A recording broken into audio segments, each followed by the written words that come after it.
Hi, welcome to Live Oak Chemistry. This is Ms. Dahlberg. Welcome to part 2 of the Thermochemistry free response practice.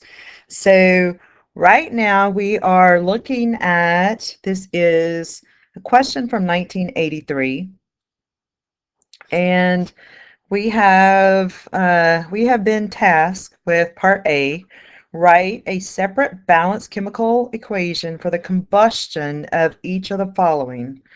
And so let's go ahead and start those. So, and they even gave us a hint. It says, consider the only products to be carbon dioxide and or water. And that's considering those combust and undergo a complete combustion. So if we start with the first one, carbon reacts with oxygen and forms carbon dioxide. So that is the product of combustion for carbon. If we combust hydrogen, hydrogen reacts with oxygen and forms water. Now, we have to do something that we didn't have to do in the first one. We have to write a balanced chemical equation. The first one was automatically balanced. This one, we're not. We have to do a little bit more to balance that one. So if we look at this one, our oxygens are not balanced. And so in order to balance our oxygen, if we add a 2 here, but when we do that, we have to also double the hydrogen. And now we're balanced. And then the last combustion reaction we need to write is for ethanol, C2H5OH. So if that reacts with oxygen, our two products are carbon dioxide and water. Okay. And again, this one is not balanced, so we need to do something to balance it out.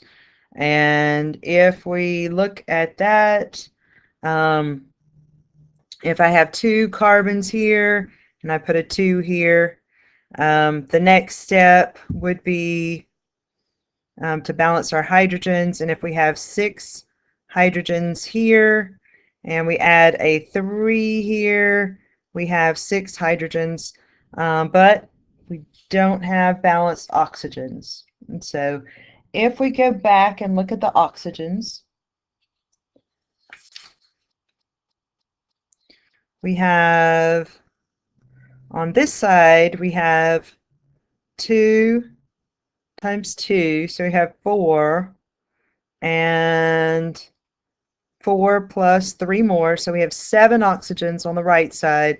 If we go on the left side, we have 1 here and 2 here. So if we add a 3 here, we'll have 1 oxygen here, 6 here, for a total of 7 to match the other side. So we're balanced. Okay. Now what we did in part A might help us out a little bit in part B. So if we go down to part B, it says, in principle, ethanol can be prepared by the following reaction. And they reacted carbon, hydrogen, and water to produce ethanol. And it says, calculate the standard enthalpy change for the preparation of ethanol as shown in the reaction above. So what we want to know is, what's the delta H for that reaction?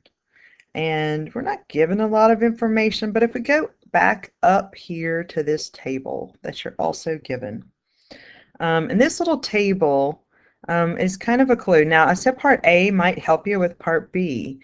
If we look at this table, this little table is the enthalpy of all those combustion reactions we just wrote. And so if we come off to the side over here, I know the enthalpy of combustion, or the enthalpy of this reaction of the combustion of carbon, is negative 393.5 kilojoules. I know for the second one, the delta H of that, the delta H of the combustion of hydrogen is, well, it's actually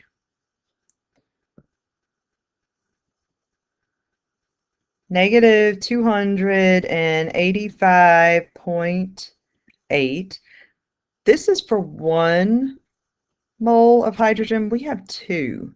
So we're going to have to divide that by 2 to get the combustion for this one.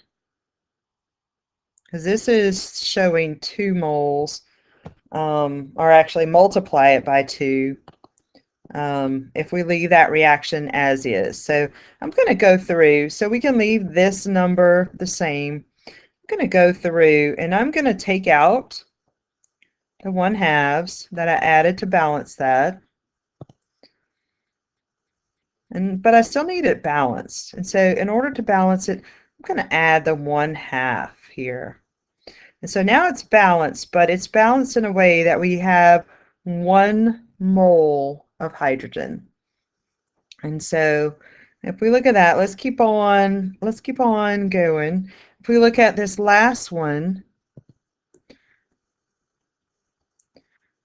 the enthalpy of combustion of ethanol, that one is negative 100 or 1,366.7 kilojoules.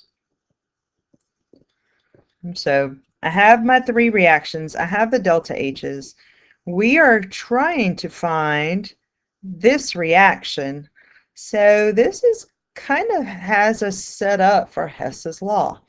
If you look, I can add these 3 reactions to get this reaction and figure out what is our unknown. What is our unknown delta H? And so now, in order to do that, though, I need to do something maybe to some of these reactions.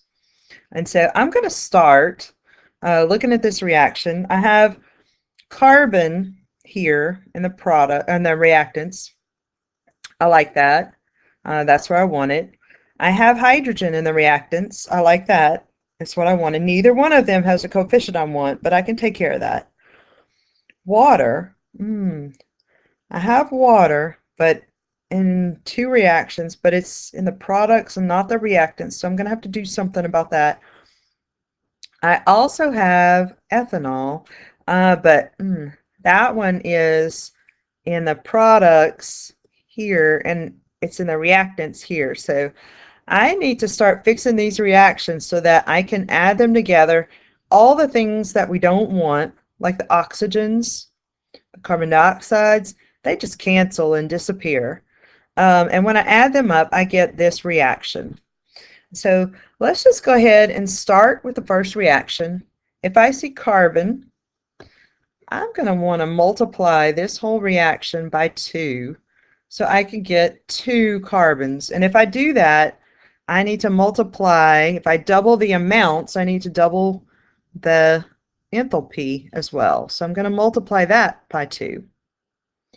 Now in the second reaction, I'm going to need 2 hydrogens. So I'm going to multiply through by 2. When I multiply this one by 2, I get 2 over 2 are 1. And on the last one, I get a 2. And so I double that. Now if I look at this one, I'm going to need to flip this one. I'm going to have 2 CO2s, 3 waters, and I'm going to form 3 oxygens and our ethanol. And when I do that, I'm going to change the sign of our delta H. Okay. Now I'm going to go to our reactions, and let's look at everything. I have 2 carbons. That's good. I want oxygens to cancel out. And if I look, I have 2 oxygens and 1 oxygen, so I have a total of 3. I have a total of 3 in the product side, so all the oxygens cancel out. How convenient. Over here I have 2 carbon dioxides Over here, I have 2 carbon dioxides, and so those 2 cancel out as well. Ah, how nice. I have 2 hydrogens. I have 2 hydrogens. Kind of happy with that. Okay, now we come to the water. The water, I want some of them to cancel, but not all. So if I look in the reactants, I have 3 waters here. I have 2 waters in the products. And so I'm going to cancel 2 of these waters with 2 of those. So I'm left with 1 water. Okay, very nice. I've got 1 water. That's what I want. And then the last thing that I have is my ethanol. And so adding my reactions, I have everything that I want in the reactants, everything that I want in the products. Now all I have to do is add my delta H's, and I know what the enthalpy of that reaction is. So if I add these up, I multiply the first 2 enthalpies by 2, add it to the third one, which, since I reversed the reaction, I changed it from a negative enthalpy to a positive enthalpy. When I add those 3 up, I get, and if you give me a second, hopefully you're doing this as well.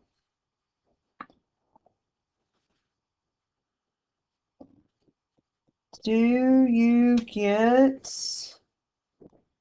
trying to, is that 8? Uh,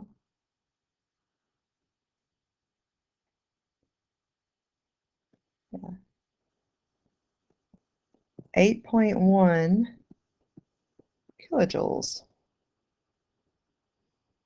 And so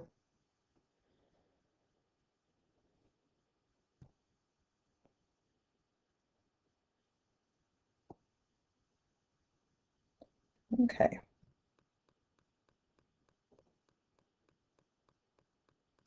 So moving on. Okay, moving on to propane.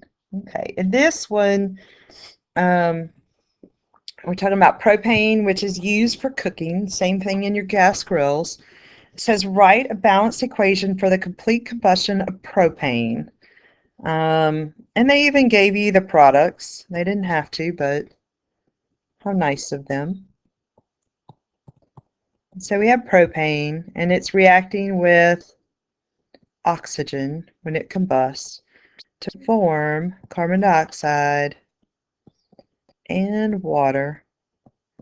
And when you balance this one out, if there are 3 carbons here on this side, all of the carbons form carbon dioxide.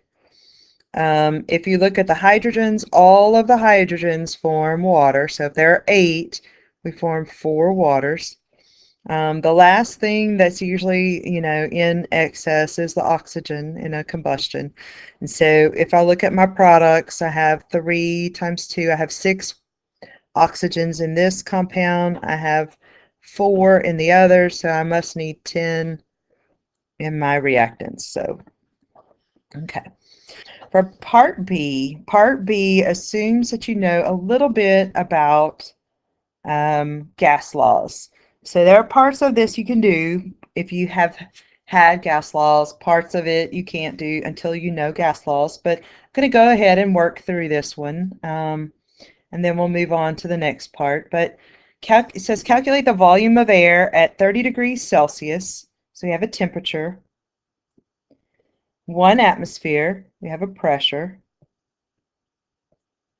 This was a temperature. This is a pressure that we need to completely burn 10 grams of propane. So we have assume that the air is 21% oxygen by volume. Okay. So step 1 is to find the moles. Find the moles. If you want to know how much air, you need to figure out how many moles of propane burns to react with the oxygen that's in the air. And so if we take 10 grams of our propane and react it, so for every 1 mole of propane, I know how many grams I have. And if you add up the molar mass, you get 44.1 grams for every 1 mole of propane. Now, the next step is, if I know I have 1 mole of propane, I want to know how many moles of oxygen. So I have 5 moles of oxygen. And so when all of that reacts, I can figure out how many moles of oxygen I have. So when I multiply and divide, I get 1.13 moles of oxygen. Okay. Now, I know I have 1.13 moles of oxygen. I can use that in the next step to figure out my volume.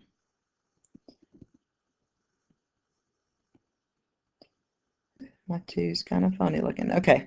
And so if I come over here, if I know temperature and atmosphere and moles, I can probably use PivNert to figure out the volume. And so we would use the ideal gas law, PivNert, when we want to know pressure or volume or temperature for something that's not at standard temperature and pressure. So if I want to know the volume, and I want to know the volume in this problem, I would divide N, which is moles, R, which is the gas constant, and T, which is the temperature, by the pressure. So if I know the moles, 1.13, I would multiply that by the gas constant, which is 0.082, 0.08206, and that's liter atmospheres per mole Kelvin. That is, there are two gas constants. This is not the energy one that's in joules. This is the liter atmospheres per mole Kelvin. If you notice, we use that one in this gas law, and it cancels all the units we don't want, like moles. In the next step, we have temperature. We need to cancel Kelvin, so we're going to need to convert our 30 degrees Celsius to Kelvin by adding 273. So 273 plus 30, that gives us 303 right there. And we're going to divide all of that by the pressure, which is 1 atmosphere. Okay. And so when you do this and you get the pressure of all of that, you get, or the volume of all of that, you get 28.2 liters. And so that is the volume of the oxygen, which means that we are almost done. We didn't really want the volume of the oxygen. We wanted the volume of the air. And so we have one last little step here. If we take our volume of oxygen and convert it to the volume of air. Now, the thing that we have here is this statement at the very bottom. So we know that if it's 21% oxygen by volume, for every 21 liters of oxygen, or there are 21 liters of oxygen in 100 liters of air. And so liters of oxygen cancel, and when I multiply and divide, I get the number of liters of air. And that number happens to be 134 liters of air.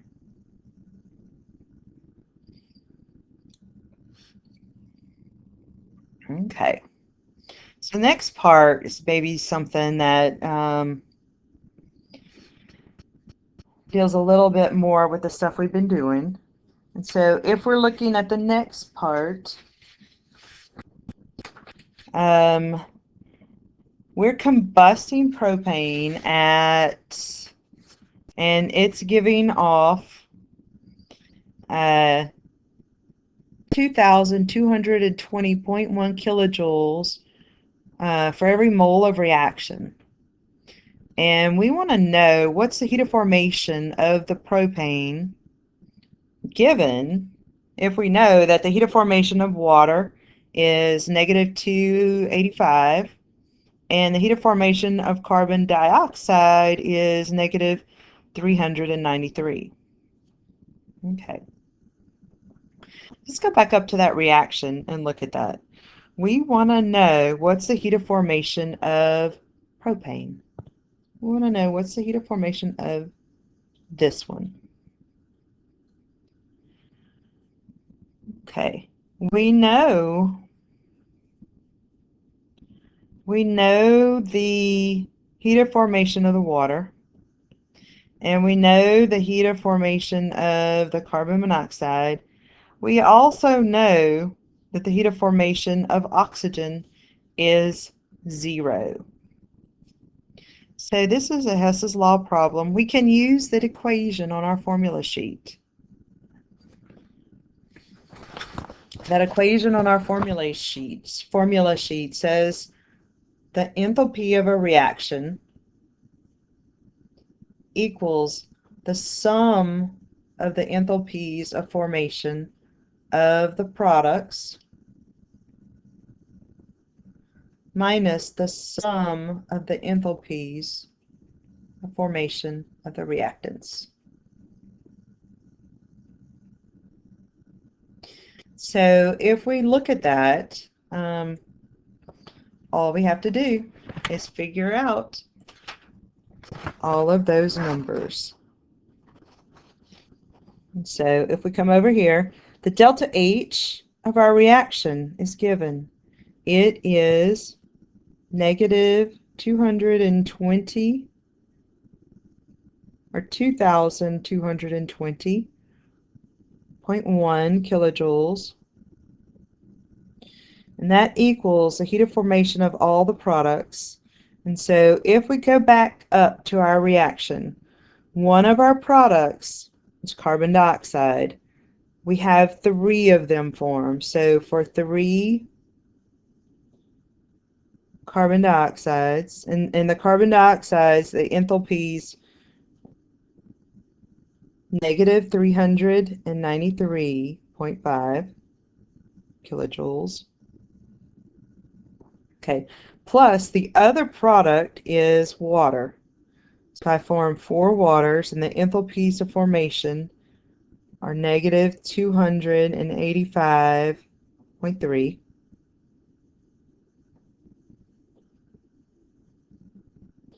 Minus the enthalpy of formation of the reactants. Now, if we look at our reactants, we said oxygen is 0, and the propane is our unknown. The propane has a coefficient of 1, so it's understood. So we can say X for our unknown, and then plus 5 times 0. or just 0. You can just say minus x if you want. I feel the need to kind of go over that though. And so when you add all of that up and calculate the answer in part C,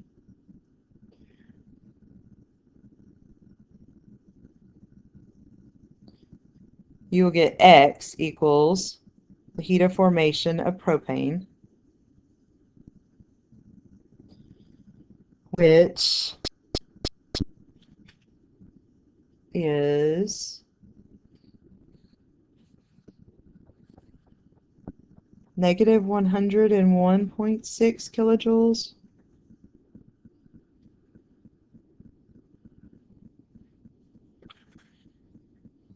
Okay. Okay. Then the last step, if you actually burn all of that, and all of that heat is transferred, if you burn 30 grams of that, and that heat is transferred to 8 kilograms of water, we want to find what would be the increase in temperature of the water. And so if we look at that,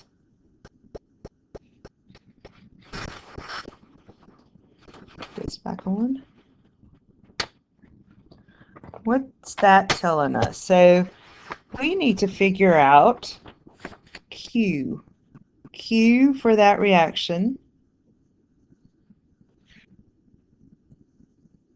because the Q of the propane, all of the heat from the propane that left the propane was gained by the water. So all that heat energy had to go somewhere.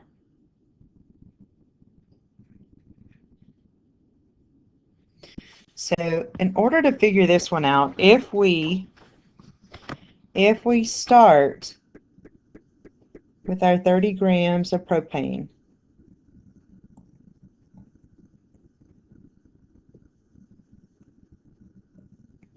figure out how much heat our 30 grams gives off, we can figure out how much heat the water gained. And so going back up, if we look at part C, it tells us the combustion of propane gives off 2,220 kilojoules for every mole of propane burned. And so if we convert this to moles, and we know how much heat per mole, we can easily calculate how much heat. And so if we come down here, I know for every 1 mole of propane,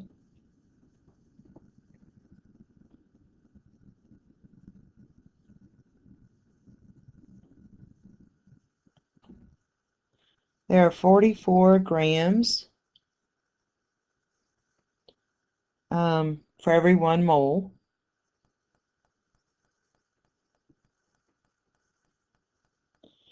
And then, if I know how many moles, I know for every 1 mole propane, it releases 2,220 kilojoules.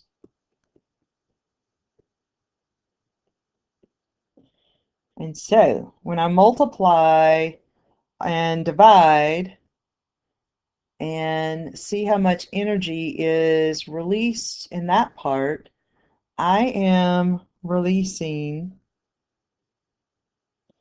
1,513.7 kilojoules of energy.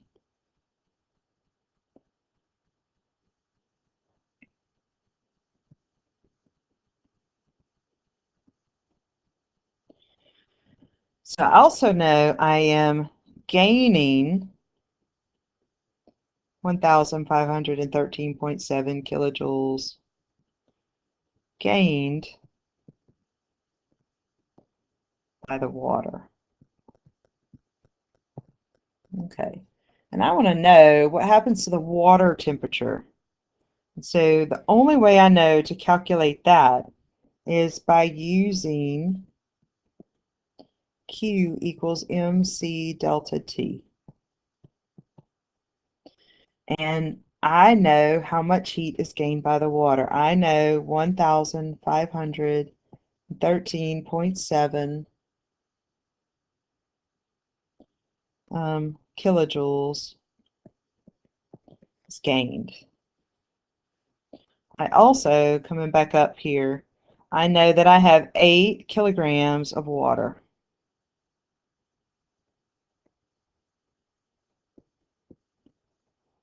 Okay, and I am given the specific heat, which is 4.18 joules per gram Kelvin, and I want to know the change in temperature.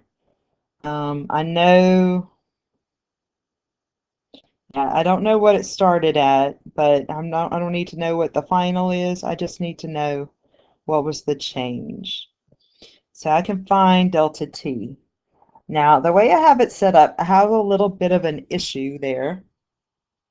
If I look at this specific heat capacity, I need the units to cancel. And right now, my grams and my kilograms won't cancel. My joules and my kilojoules won't cancel. So I'm just going to convert this number to joules, and I'm going to convert this number to grams.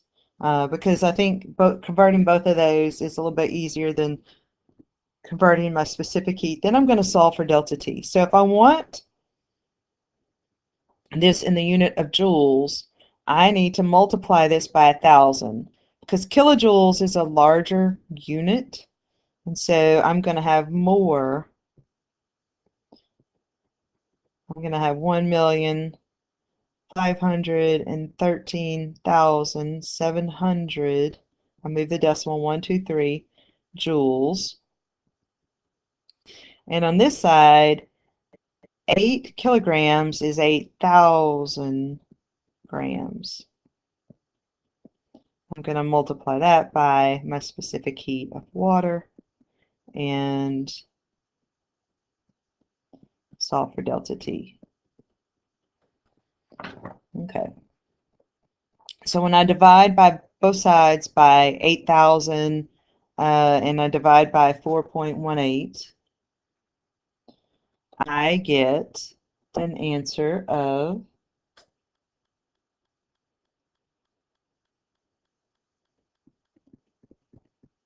45 Kelvin.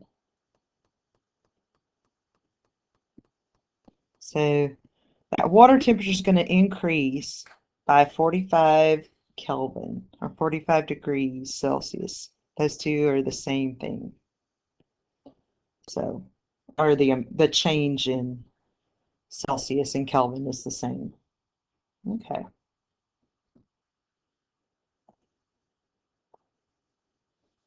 Okay, I'm going to go ahead and pause right here because my battery's about to die. And so I will finish up this last question in the very last video.